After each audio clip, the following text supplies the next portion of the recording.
This week, the state Senate expects to start looking at the budget passed by the state House. It aims to fill the estimated $500 million budget deficit with a combination of budget cuts and tax hikes, with elected leaders saying everybody needs to share in the pain. As News 13's Michael Herzenberg shows you, no matter what they do, it will hurt someone.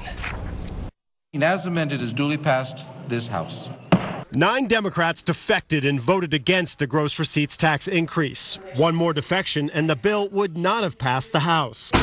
It's New Mexico's sales tax. We've been in business since 1971. Steve Garcia at Suits Unlimited worries the bill will create bigger bills for his family-owned business. You see, he doesn't just charge the sales tax to customers, but pays it on everything from mannequins to ads to dry cleaning. It would be passed on to the consumer.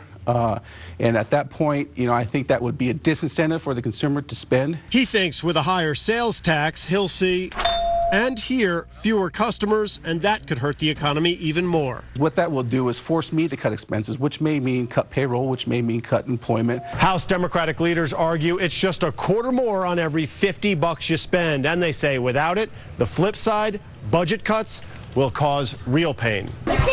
This 3-year-old little girl, her mom, and 2 younger brothers were homeless. It was hard. It's just a lot just going through your head. I mean, you don't know if you're doing the right thing. In September, Jennifer Welsh says she decided she'd rather be homeless than let her children's father beat her anymore. Choking me, hitting me, pushing me around, just for my safety.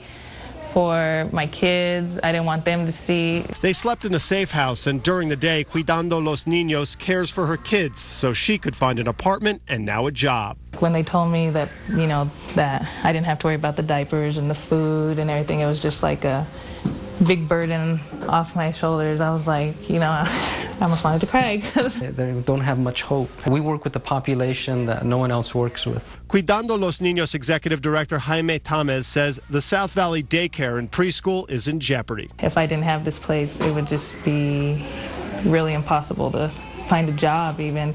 The state chopped half of Cuidando's CYFD money in December, and lawmakers may cut the rest. That means Cuidando may tell half its clients, as many as 75 families, they can't be helped. I can't imagine. I don't even want to imagine it. Michael Herzenberg, KRQE News 13.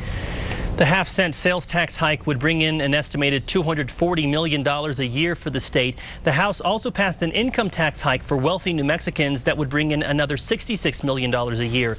Those could be a tougher sell in the Senate, where conservative Democrats have said they'd like to see more cuts before they start looking at tax increases.